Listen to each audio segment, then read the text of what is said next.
Hi to all. In this video we are going to know about earthquake అంటే భూకంపాల గురించి వాటి యొక్క damages and మనం వాటి నుంచి ప్రొటెక్ట్ చేసుకోవడానికి తీసుకోవాల్సిన ప్రికాషన్స్ ఏంటి, అలా ఎర్త్క్వేక్ ఎలా ఫామ్ అవుతుంది, వీటి గురించి మనం ఈ వీడియోలో తెలుసుకుంటున్నాం. ఎర్త్క్వేక్స్ భూకంపాలు natural phenomena like lightning, floods, cyclones, etc. can cause large-scale destruction of human life and property. అంటే న్యాచురల్ ఫినామినా సాధారణ సంఘటనలు ఏవంటే మెరుపులు రావడం కానీ, వరదలు, తుఫాను, ఇవన్నీ మన మానవ జాతికి పెనుముప్పుని తెచ్చిపెడుతున్నాయి. అలాగే మన యొక్క ప్రాపర్టీకి కూడా చాలా డ్యామేజ్ చేస్తున్నాయి అన్నమాట ఈ natural phenomenas. Fortunately these phenomena can be predicted to some extent. So ఇలాంటి సంఘటనల్ని మనం కొన్ని ప్రికాషన్స్ తీసుకోవడం వల్ల వాటిని మనం చాలా వరకు తగ్గించవచ్చు. And next, the meteorological department can warn about a thunder storm developing in some area. మనకు మెట్రోలాజికల్ డిపార్ట్మెంట్ నుంచి మనకు వార్నింగ్ వస్తూ ఉంటుందన్నమాట. అంటే థండర్ వర్మ్స్ అనేవి కొన్ని ఏరియాలో పడబోతున్నాయి, సో కొన్ని ఏరియాలో ఇంక్రీజ్ అవుతున్నాయని చెప్పి మనకు ఆ డిపార్ట్మెంట్ మనకు హెచ్చరిస్తూ ఉంటుంది. If a thunderstorm occurs, there is always a possibility of lightning and cyclones accompanying it. ఎప్పుడైతే ఉరుములు అనేవి స్టార్ట్ అవుతాయో వర్షం వచ్చినప్పుడు కానీ, లేదా అక్కడ మెరుపులు పడే అవకాశం ఉంది, అలాగే తుఫాను కూడా ఎక్కువ ఉన్నట్టుగా పాసిబిలిటీస్ ఉన్నాయన్నమాట. So we get time to take measures to protect ourselves from the damage caused by these phenomena. ఇలాంటి సంఘటనల నుంచి మనం వాటి నుంచి వచ్చేటువంటి డ్యామేజ్ని మనం ప్రొటెక్ట్ చేసుకోవాలంటే, మనల్ని మనం ప్రొటెక్ట్ చేసుకోవాలంటే మనం కొన్ని ప్రికాషన్స్ అనేవి తీసుకోవాలి. అలాగే వాటి యొక్క మెజర్స్ని ఫాలో చేయాలన్నమాట. There is however one natural phenomena which we are not yet able to predict. ఎలా అయితే ఇన్ని న్యాచురల్ ఫినామినాలో మనకు డ్యామేజెస్ ఉన్నాయో వాటి యొక్క ప్రికాషన్స్ తీసుకున్నట్టయితే మనకు అలాంటి అవకాశాలు తగ్గే అవకాశం ఉందన్నమాట. కానీ ఒక న్యాచురల్ ఫినామినా మాత్రం మనం దాన్ని అడ్డుకోలేము. అలాగే దాని నుండి మనం ప్రొటెక్ట్ చేసుకోవడానికి కూడా ప్రికాషన్స్ ఉన్నప్పటికీ కూడా దాన్ని మనం అడ్డుకోలేమన్నమాట. It is an earthquake. అది ఏంటో కాదు, భూకంపం. It can cause damage to human life and property on a huge scale. ఇది మన జీవరాశుల్ని అలాగే మన యొక్క ప్రాపర్టీని, సో మొత్తాన్ని అంతం చేయగల చాలా పెద్ద లాస్ ఏమంటే ఎర్త్క్వేక్ అన్నమాట న్యాచురల్ ఫెనామినాలో. A major earthquake occurred in India on 8th October 2005 in Uri and Tangdhar towns of north Kashmir. మన ఇండియాలో అంటే చాలా పెద్ద భూకంపం, మేజర్ భూకంపం ఏమి అంటే నార్త్ కాశ్మీర్లోని యూరి అండ్ తంగర్లో వచ్చిందనమాట. అంటే అక్కర్ అది కూడా ఎప్పుడు 2005లో 8th October ఆ రోజున ఎర్త్క్వేక్ అనేది అక్కర్ అయిందనమాట. Before that A major earthquake occurred on 26th January 2001 in Bhuj district of Gujarat. అంటే దానికంటే ముందు ఈ ఎర్త్క్వేక్ అనేది 26th January 2001లో భూజ్ డిస్ట్రిక్ట్ అంటే గుజరాత్లో ఉన్నటువంటి భూజ్ డిస్ట్రిక్ట్లో ఈ మేజర్ ఎర్త్క్వేక్ కూడా అక్కర్ అయింది. Activity 5, collecting information about the damages caused by earthquakes. భూకంపం నుంచి మనకు జరిగేటువంటి డ్యామేజెస్ ఏంటో వాటి ఇన్ఫర్మేషన్ని కలెక్ట్ చేసుకొని గ్యాదర్ చేయాలి. Ask your parents about the huge damages to life and property caused by these earthquakes. అంటే భూకంపాల గురించి వాటి నుంచి మనకు జరగబోయే డ్యామేజెస్ మన పేరెంట్స్ నుంచి ఎర్త్క్వేక్స్ గురించి మన పేరెంట్స్తో డిస్కస్ చేసి వాటి నుంచి డ్యామేజెస్ ఏమున్నాయి మన లైఫ్కు అలాగే మన యొక్క ప్రాపర్టీకి అని చెప్పి కూడా మనం పేరెంట్స్ నుంచి తెలుసుకోవాలి. Collect a few pictures showing the damage caused by these earthquakes from news papers and magazines of those days. అలాగే ఎర్త్క్వేక్స్ అక్కర్ అయినప్పుడు మనకు న్యూస్ పేపర్లో పిక్చర్స్ అనేవి ఇస్తుంటారు. ఆ పిక్చర్స్ని మనం కలెక్ట్ చేసుకొని ఆ పిక్చర్లో చూపించేటువంటి డ్యామేజెస్ అంటే ఇల్లు కూలిపోవడము లేదా రోడ్స్ పగిలిపోవడం లేదా సమ్ ప్రాపర్టీ మొత్తం డ్యామేజ్ అయిపోవడం అలాంటి పిక్చర్స్ మనం కలెక్ట్ చేసుకోవాలి. Prepare a short report on the suffering of the people during the earthquakes. అంటే భూకంపాలు వచ్చినప్పుడు ప్రజలు పడేటువంటి కష్టాలను మనం ఒక రిపోర్ట్గా ప్రిపేర్ చేయాలి. What is an earthquake? Earthquake అంటే ఏంటి? భూకంపం అంటే ఏంటి? What happens when it occurs? భూకంపం వచ్చినప్పుడు ఏం జరుగుతుంది? What can we do to minimize its effects? అంటే మనం భూకంపాలని రాకుండా ఎలా తగ్గించగలం? These are some of the questions which we shall discuss below. అంటే ఈ పైన ఉన్నటువంటి క్వశ్చన్స్నే మనం నెక్స్ట్ తెలుసుకోబోతున్నాం.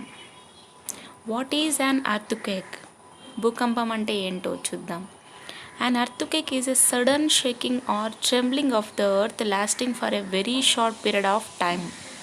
అంటే కొంత సమయం అనేది భూమి షేక్ అవ్వడమో లేదా కదలడమో జరుగుతుంది. అది కూడా షార్ట్ పీరియడ్ ఆఫ్ టైంలో మాత్రమే ఇది జరుగుతుంది. చాలాసేపు జరిగినట్టయితే ఇంకా అర్త్ మీద ఎవ్వరూ ఉండరు. It is caused by a disturbance deep inside the earth crust. మనం అర్త్ యొక్క లోపల ఇన్నర్ పార్ట్స్ మనకు తెలుసు, క్రస్ట్, మ్యాంటల్, కోరు. సో ఇలాంటి ఈ పార్ట్స్ 1 by 1 ఉన్నాయి కదా, అక్కడ అర్త్ క్రస్ట్ లోపల చాలా డీప్గా డిస్టర్బెన్స్ జరగడం వల్ల అర్త్ అనేది షేక్ అవుతూ ఉంటుంది. సో ఇక్కడ మనకు తెలుసు అర్త్ యొక్క క్రస్ట్ పార్ట్ ఇది. And next one is mantle and next is core. దాన్ని మనం దీన్నే అంటాం inner part of the earth. And next ఇది outer part of the core. ఇక్కడ క్రస్ట్లో డీప్ డిస్టర్బెన్స్ జరగడం వల్ల భూకంపాలు అనేవి వస్తాయన్నమాట. Some mythical or folk stories told that the earth is balanced on the horn of a bull, and when the bull stiffs it to the other horn, an earthquake takes place. అంటే కొన్ని పురాణాలు ప్రకారం అలాగే లేదా కొన్ని folks అంటే మనం జానపద గేయం నుంచి కొన్ని కథలు చెప్తూ ఉంటారు. అక్కడ ఏం చెప్తున్నారంటే బుల్ యొక్క హార్న్ ఉంటుంది కదా, దాని మీద అర్త్ అనేది బ్యాలెన్స్ చేయబడి ఉంటుంది. ఎప్పుడైతే ఆ బుల్ అనేది ఇంకొకటి హార్న్తో షిఫ్ట్ అవుతుందో అప్పుడు అర్త్ అనేది అంటే భూమి అనేది కంపిస్తుంది అని కథలుగా చెప్పుకునేవారు. How could it be true? ఇది నిజమా అంటే no. Earthquakes occur all the time all over the earth. భూకంపాలు అనేవి ప్రతి చోట అక్కర్ అవుతాయి. They are not even noticed. కానీ మనం నోటీస్ చేయలేము. Major earthquakes are much less frequent. మేజర్గా జరిగేటువంటి భూకంపాలు అనేవి వాటి యొక్క ఫ్రీక్వెన్సీ ఎలా ఉంటుందంటే చాలా తక్కువగా ఉంటుంది. ప్రతిసారి ఎర్త్క్వేక్స్ అనేవి జరుగుతూ ఉంటాయి, కానీ మనం నోటీస్ చేయలేం. కానీ మేజర్ ఎర్త్క్వేక్స్ జరిగినప్పుడు మాత్రమే మనం తెలుసుకోగలుగుతున్నాం. They can cause immense damage to buildings, bridges, dams and people. ఈ భూకంపాలు వచ్చినప్పుడు అంటే భూమి అనేది షేక్ అయినప్పుడు ఈ బిల్డింగ్స్ పడిపోవడము, బ్రిడ్జెస్ పడిపోవడం లేదా డ్యామ్స్ అనేవి కన్స్ట్రక్ట్ చేసినటువంటి డ్యామ్స్ వాటర్ లీక్ అయిపోవడం, అలాగే కొన్నిసార్లు భూమి చీలిపోయినప్పుడు మనం అంటే మానవులు అనేది లోపల పడిపోవచ్చు. చాలా వరకు డ్యామేజెస్ చాలా ఉన్నాయన్నమాట.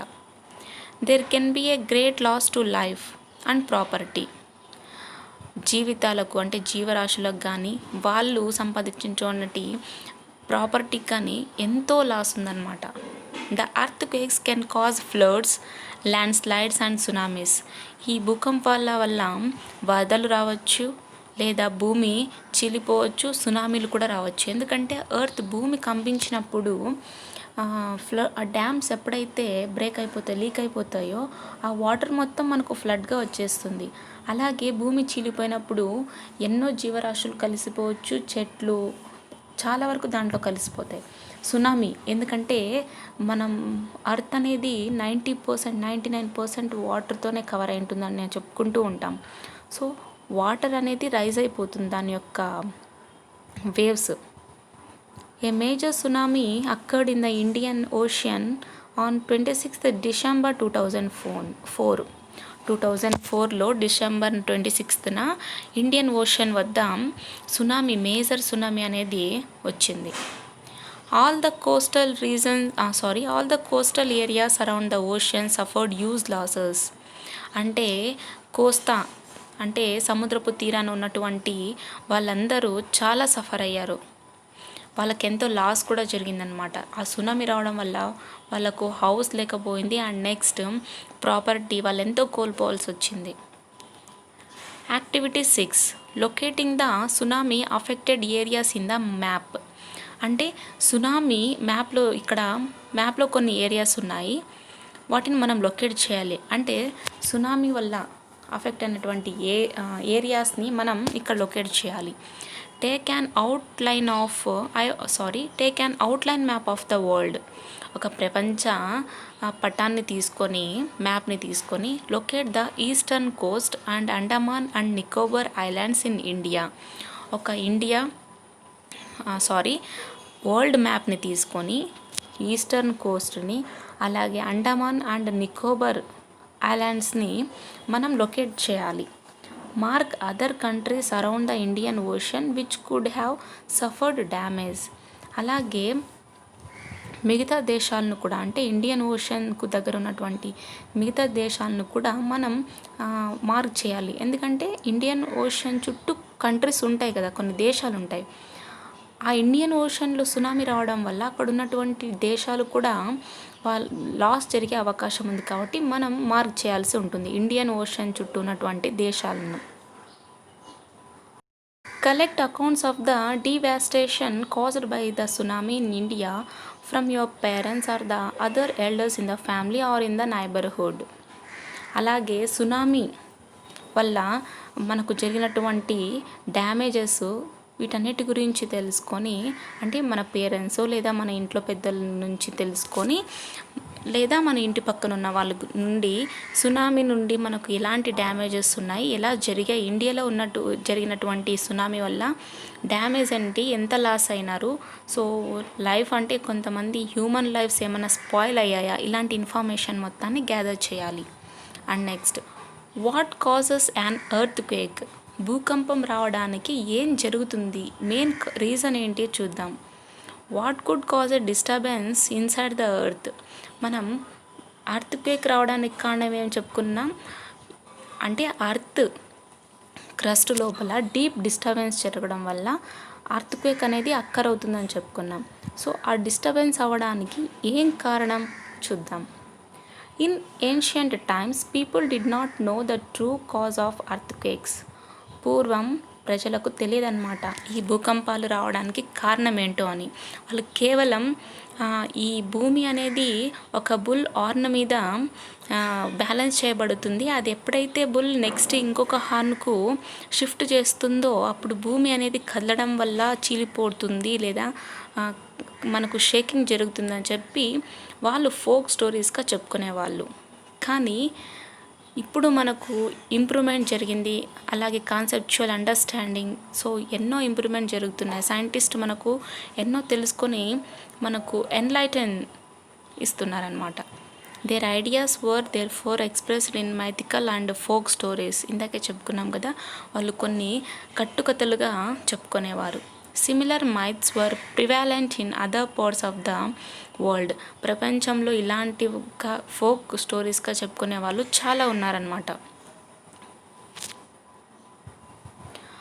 Now we know that the tremors are caused due to the disturbance at deep down inside portion of the upper most layer of the earth. ఇప్పుడు మనకు తెలుసు కదా, అర్త్ యొక్క అప్పర్ మోస్ట్ లేయర్ ఏంటి, క్రస్ట్ లోపల చాలా డీప్గా డిస్టర్బెన్స్ జరగడం వల్ల మనకు ఈ ఎర్త్ క్వేక్స్ అనేవి అక్కర్ అవుతున్నాయి. This uppermost layer of the earth is called crust. దాన్నే మనం భూమి యొక్క అప్పర్ లేయర్ని ఏమంటున్నామంటే crust. The outermost layer of the earth is not in one piece, it is fragmented. Each fragment is called a plate. These plates are in continuous motion. అంటే భూమి యొక్క outer most layers ఉంటాయి కదా, అవి ఒక piece మాత్రమే కాదంట, అలాగే అది ఫ్రాగ్మెంటెడ్ కూడా అంటున్నారు. ఈచ్ ఫ్రాగ్మెంటెడ్ అనేది ఒక ప్లేట్ అంటారనమాట. ఈ ప్లేట్స్ అనేవి కంటిన్యూస్గా మోషన్లో ఉంటాయి. When they brush past on one another or a plate goes under another plate due to collision, they cause disturbance in the earth crust. ఎప్పుడైతే ఈ బ్రష్ ప్లేట్ ఉంటాయి కదా, ఒకదాని మీద ఒకటి లేదా ఒకదాని మీద ఒకటి మూవ్ అవ్వడం వల్ల, డిస్టర్బ్ అవ్వడం వల్ల సో కొలిషన్ అనేది జరుగుతుంది. ఆ కొలిషన్నే డిస్టర్బెన్స్గా చేంజ్ అవుతుంది ఎర్త్ క్రస్ట్లో. అలా మనకు ఎర్త్క్వేక్ అనేది అక్కర్ అవుతుంది అన్నమాట. అంటే ఇక్కడ మనం ప్లేట్స్గా చెప్పుకుంటున్నాం కదా, ఆ ఫ్రాగ్మెంట్ ఒక్కొక్క ఫ్రాగ్మెంట్ని మనం ప్లేట్ అంటున్నాం. ఈ ప్లేట్ అనేవి కంటిన్యూస్గా మోషన్లో ఉంటాయి. ఈ ప్లేట్స్ ఎప్పుడైతే ఒకదాని కింద ఇంకొక ప్లేట్ వెళ్ళడానికి ట్రై చేస్తూ ఉంటుందో అక్కడ కొలిషన్ అనేది జరుగుతుంది. అప్పుడు ఆ కొలిషన్ జరిగినప్పుడు డిస్టర్బెన్స్ ఫామ్ అవుతుంది అనమాట ఎర్త్ క్రస్ట్లో. It is this disturbance that shows up as an earthquake on the surface of the earth. అంటే ఆ ప్లేట్స్ ఒకదాని కింద ఒకటి వెళ్ళడానికి ట్రై చేస్తున్నప్పుడు కొలిషన్ జరుగుతుంది. ఆ కొలిషన్నే ఎర్త్ క్రస్ట్లో డిస్టర్బెన్స్గా ఫామ్ అవుతుంది అనమాట. ఈ డిస్టర్బెన్స్నే మనం భూమి సర్ఫేస్ మీద అంటే ఎర్త్ సర్ఫేస్ మీద డిస్టర్బెన్స్ అయ్యేదాన్నే మనం ఎర్త్క్వేక్, భూకంపం అంటున్నాం. However most earthquakes are caused by the movement of the earth plates. అంటే చాలా వరకు భూకంపాలు ఎలా అవుతున్నాయంటే ఎర్త్ ప్లేట్స్ అని చెప్పుకుంటున్నాం కదా, అవి వాటి యొక్క మూమెంట్ వల్ల భూకంపాలు అనేవి వస్తున్నాయి. Since earthquakes are caused by the movement of plates, the places at boundaries of the plates are considered as the weak zones where earthquakes are more likely to occur. అంటే ఈ ఎర్త్క్వేక్స్ ప్లేట్స్ యొక్క moment వల్ల జరుగుతుందని తెలుసుకున్నాం. ఈ plates ఎక్కడైతే ఉంటాయో వాటి యొక్క బౌండరీస్ ఉంటాయి కదా, ఆ బౌండరీస్ని మనం ఏమంటున్నామంటే వీక్ జోన్స్ అంటామన్నమాట. ఈ వీక్ జోన్స్ వద్ద చాలా వరకు భూకంపాలు ఎక్కువగా వచ్చే అవకాశాలు చాలా ఉన్నాయి. The weak zone are also known as seismic or fault zones. ఈ వీక్ జోన్స్నే మనం ఫాల్ట్ జోన్స్ అంటాము, అలాగే సిస్మిక్ జోన్స్ అని కూడా అంటాము. In India, the areas most threatened are Kashmir, Western and Central Himalayas, the whole of northeast run of Kutch, Rajasthan and the Indo-Gangetic Plain. Some areas of South India also fall in the danger zone as shown in the figure. అంటే మనం week జోన్స్ని ఏం చెప్పుకుంటున్నాం, fault Jones అని కూడా చెప్పుకుంటున్నాం. ఇండియాలో కూడా కొన్ని ఏరియాస్ ఉన్నాయంట. ఏవేవంటే Kashmir, western and central Himalayas, and next వచ్చేసి నార్త్ ఈస్ట్ మొత్తం, రాజస్థాను, ఇండో గ్యాంజెటిక్ ప్లేన్ కూడా. సో ఇవన్నీ చాలా వరకు ఫాల్ట్ జోన్స్. అంటే ఎప్పుడు భూకంపాలు వస్తాయో చెప్పలేమన్నమాట. అలాగే సౌత్ ఇండియాలో కూడా కొన్ని ఏరియాస్ ఉన్నాయి, అది కూడా మనం డేంజర్ జోన్లో ఉన్నట్టుగా చెప్తున్నారు. ఇక్కడ ఒక ఫిగర్ ఇచ్చారు, చూద్దాం. సరే, ఇక్కడ ఒక ఫిగర్ ఇచ్చారు కదా, ఈ ఫిగర్ మొత్తం అంటే ఈ మొత్తం మ్యాప్ని చూసి మనకు అంటే ఎక్కడ భూకంపం జరిగే ఛాన్స్ ఉంది అంటే మనం Ganges plain and next Himalayas and next Eurasian plate అని ఉంది కదా, సో అక్కడ భూకంపాలు వచ్చే అవకాశాలు చాలా ఉన్నాయి. దానికి రీజన్స్ ఏంటో మనం ఇంకా చూద్దాం. Can we predict when and where the next earthquake takes place. అంటే మనం ప్రిడిక్ట్ చేయగలమా ఎప్పుడు అలాగే ఎక్కడ భూకంపం వచ్చే ఛాన్స్ ఉందో అని చెప్పి చేయగలం. వాటికి కొన్ని మెజర్మెంట్స్ కావాలి, వాటి మెజర్ చేయడానికి కొన్ని మనకు డివైసెస్ కావాలి. వాటి గురించి చూద్దాం. How do we know the occurrence of an earthquake. అంటే ఎర్త్క్వేక్ ఎలా జరుగుతుందో అని చెప్పి మనకు ఎలా తెలుసుకుంటాం. చెప్పాం కదా, కొన్ని డివైసెస్ కావాలి, మెజర్స్ తీసుకోవాలి.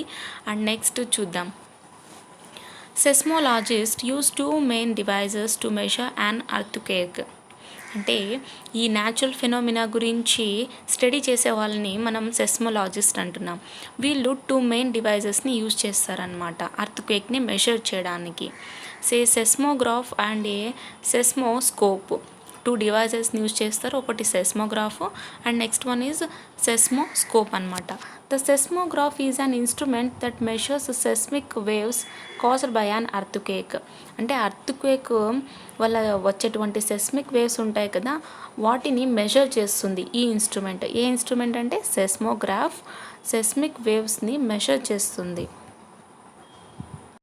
The seismoscope is an instrument that measures the occurrence or the time of occurrence of an earthquake. ఈ సెస్మోస్కోప్ అనేది ఒక ఇన్స్ట్రుమెంట్. అది ఏం చేస్తుందంటే భూకంపం ఎప్పుడు రావచ్చు, దాని యొక్క టైం ఏంటి, దాన్ని మెజర్ చేస్తుంది. కానీ సెస్మోగ్రాఫ్ ఏం చెప్పుకున్నాం, సెస్మిక్ వేవ్స్, భూకంపం నుంచి వచ్చేటువంటి సెస్మిక్ వేవ్స్ని మెజర్ చేస్తుంది. ఇక్కడ సెస్మోస్కోప్ అనేది మనకు ముందుగానే తెలుసుకుంటున్నాం, భూకంపం ఎక్కడ రాబోతుంది, ఏ టైంకి రాబోతుంది, మనకు ముందుగానే మనకు ఇన్ఫార్మ్ చేస్తుంది అనమాట ఈ సెస్మోస్కోప్. వెరీ యూస్ఫుల్ కదా. Unlike other measuring devices, the seismoscope is a simple device which can be used without any technological background. అంటే మనం మెజరింగ్ డివైజెస్ని యూజ్ చేస్తూ ఉంటాం. వాటితో కంపేర్ చేసినట్టయితే సెస్మోస్కోప్ అనేది చాలా సింపుల్ డివైజ్. దీనికి ఎటువంటి టెక్నాలజికల్గా మనం యూజ్ చేయాల్సిన అవసరం లేదు, కానీ ఎంతో హెల్ప్ఫుల్ కూడా. How do we measure the intensity of earthquake? Earthquake యొక్క ఇంటెన్సిటీని మనం ఎలా మెజర్ చేయగలం చూద్దాం. The power of an earthquake is expressed in terms of a magnitude on richer scale. మనం రిచర్ స్కేల్ని యూజ్ చేస్తూ ఉంటాం. సో ఈ స్కేల్లో మ్యాగ్నిట్యూడ్ ఉంటుంది కదా, దాని యొక్క అంటే అర్త్క్వేక్ యొక్క పవర్ వచ్చేసి మ్యాగ్నిట్యూడ్గా, రిచర్ స్కేల్ మీద ఉన్నటువంటి మ్యాగ్నిట్యూడ్గా అంటే ఇన్ టర్మ్స్లో మనం చెప్పుకుంటాం. The destructive earthquakes have magnitudes higher than 7 on the Richter scale. అంటే మనకు మ్యాగ్నిట్యూడ్ అంటే ఎక్కువగా 7 కన్నా ఎక్కువగా ఉన్నటువంటి మ్యాగ్నిట్యూడ్తో అర్త్క్వేక్స్ చాలా అంటే నాశనం చేసేటువంటి భూకంపాలు వాటి యొక్క మ్యాగ్నిట్యూడ్ ఎంత ఉంటుందంటే రిచర్ స్కేల్ మీద 7 కన్నా ఎక్కువగా ఉంటాయన్నమాట.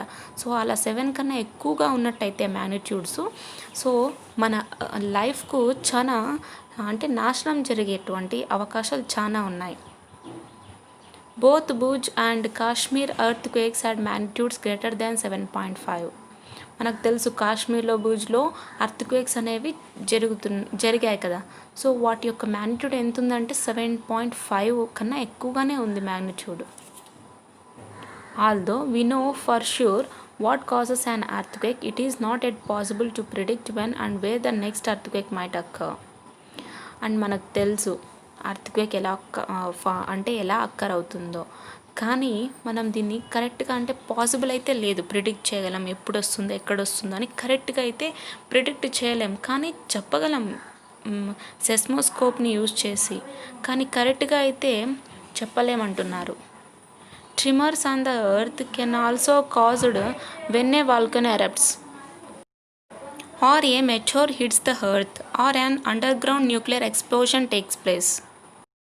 అంటే భూమిపైన ట్రెమర్స్ అనేవి ఎలా ఫామ్ అవుతున్నాయంటే, ఈ భూకంపాలు ఎలా కంపిస్తున్నాయంటే వాల్కనోస్, ఈ అగ్నిపర్వతాలు బద్దలైనప్పుడు కానీ, లేదా స్పేస్లో ఉన్నటువంటి ఒక మెటోర్ అనేది భూమిని ఢీకొన్నప్పుడు, లేదా అండర్ గ్రౌండ్లో న్యూక్లియర్ ఎక్స్ప్లోషన్ జరిగినప్పుడు ఎర్త్క్వేక్స్ అనేవి ఫామ్ అవుతాయి.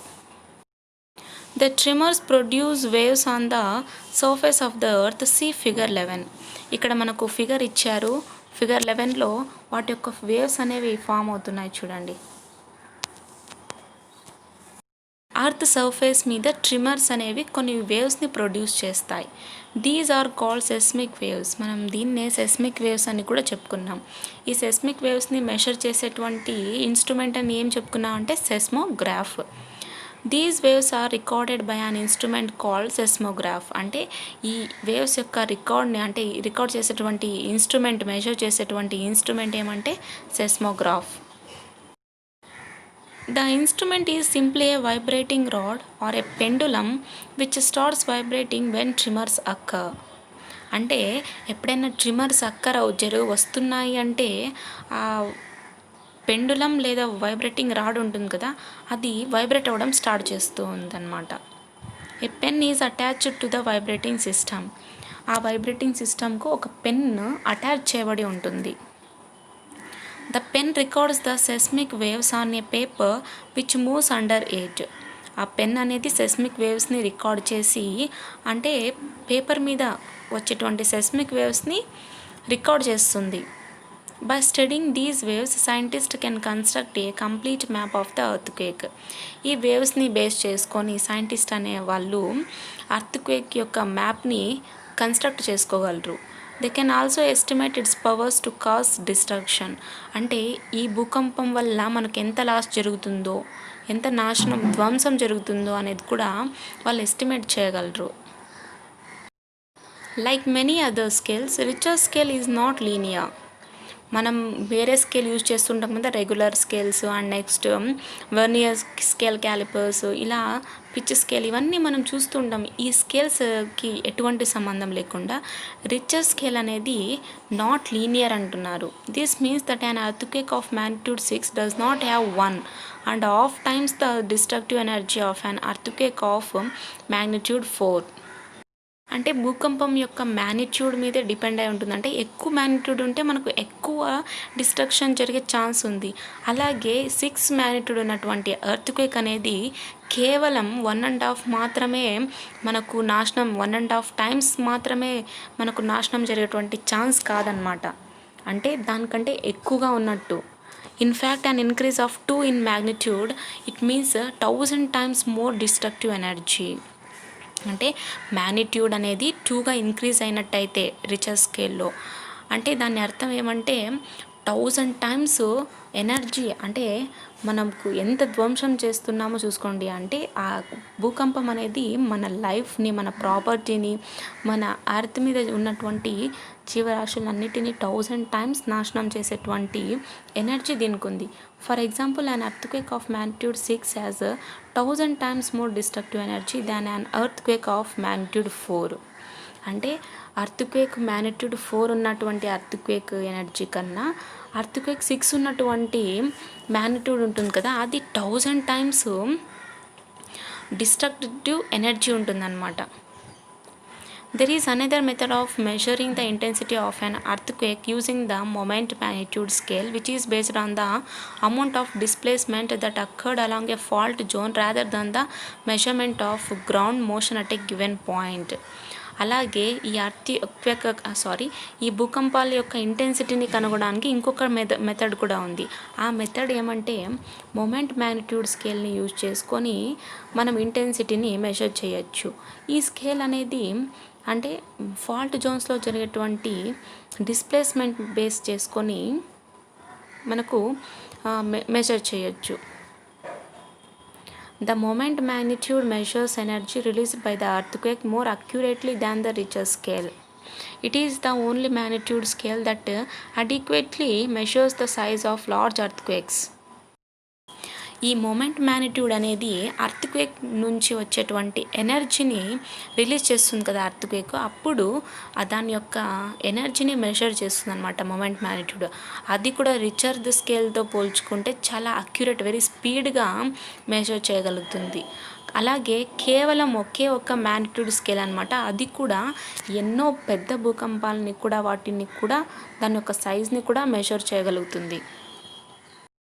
Table 3 Richter scale reading and effects of earthquake. ఇక్కడ రిచర్ స్కేల్ రీడింగ్స్ ఉన్నాయి. అలాగే ఆ రీడింగ్స్ అంటే రిచర్ స్కేల్లో ఉన్నటువంటి మ్యాగ్నిట్యూడ్ లెవెల్స్ని బట్టి మనకు జరిగే నష్టాలు ఉన్నాయి. Less than 3.5 generally not felt but recorded. అంటే 3.5 కన్నా తక్కువ ఉన్నప్పుడు మనకు ఎటువంటి ఫీలింగ్ ఉండదు, అంటే భూకంపం జరిగినట్టు ఫీలింగ్ ఉండదు, కానీ రికార్డ్ అవుతుందన్నమాట. 3.5 to 5.4 often felt but rarely causes damage. అంటే మనం భూకంపం వచ్చినట్టు ఫీల్ అయినా కూడా చాలా వరకు తక్కువ డ్యామేజెస్ ఉంటాయి. 5.5 to 6.0 at most slight damage to the well designed buildings can cause major damage to purely constructed buildings over small reasons. అంటే చిన్న చిన్న ప్రదేశాల్లో ఉన్నటువంటి బిల్డింగ్స్కు, అంటే పూర్ కన్స్ట్రక్టెడ్ బిల్డింగ్స్ ఉంటాయి కదా, వాటికి డ్యామేజ్ జరిగే అవకాశాలు ఉన్నాయి. అలాగే పెద్ద పెద్ద బిల్డింగ్స్ కట్టింటారు కదా, వాటికి కొద్దిగా డ్యామేజ్ జరిగే అవకాశం కూడా ఉంది. 6.1 to 6.9 can be destructive in areas up to about 100 kilometres across where people live. అంటే 6.1 to 6.9 మ్యాగ్నిట్యూడ్ ఉన్నప్పుడు అర్త్క్వేక్స్ యొక్క ఎఫెక్ట్స్ ఎలా ఉంటాయంటే 100 కిలోమీటర్స్ దూరంలో ఉన్నటువంటి ప్రజలు ఉంటారు కదా, వాళ్ళకు కొద్దిగా వరకు నాశనం జరిగే అవకాశం ఉంది. 7.0 to 7.9 మేజర్ అర్త్క్వేక్. ఎప్పుడైతే రిచర్ స్కేల్లో ఉన్నటువంటి మ్యాగ్నిట్యూడ్ లెవెల్ 7.0 to 7.9 ఉన్నట్టయితే మేజర్ అర్త్క్వేక్ అనమాట అది. Can cause serious damage over large areas. అంటే చాలా వరకు ఎంతో డ్యామేజ్ తెచ్చిపెట్టేటువంటి మేజర్ అర్త్క్వేక్ అనమాట. 8 ఆర్ గ్రేట్ అర్త్క్వేక్. ఇంకా మ్యాగ్నిట్యూడ్ అనేది 8కు రీచ్ అయినా అంతకన్నా ఎక్కువైనా దానంతటా పెద్ద భూకంపం అయితే ఇంకొకటి ఉండదు. Can cause serious damage in several areas several 100 kilometres across. అంటే ఆ ఏరియా చుట్టూ 100 కిలోమీటర్స్ వరకు డ్యామేజ్ చేసేటువంటి అవకాశాలు చాలా ఉన్నాయి. సో దీన్ని బట్టి మనం అర్త్క్వేక్స్ ఎలా ఫామ్ అవుతున్నాయి అండ్ నెక్స్ట్ దాని యొక్క డ్యామేజెస్ ఏంటి, రీడింగ్స్ ఎలా ఉంటాయి, ఎలా మెజర్ చేయాలి, మనం ముందుగానే తెలుసుకోగలమా, దాన్ని తెలుసుకోవడానికి మనం డివైసెస్ యూజ్ చేస్తున్నాం, సెస్మోగ్రాఫ్ అండ్ సెస్మోస్కోప్ని. అలాగే వాటి యొక్క మ్యాగ్నిట్యూడ్ ఇంక్రీజ్ అయితే ఎఫెక్ట్స్ ఎలా ఉంటాయి, డిక్రీజ్ అయితే సో ఎఫెక్ట్స్ ఎలా ఉంటాయి, మొత్తం ఈ వీడియోలో మనం తెలుసుకున్నాం.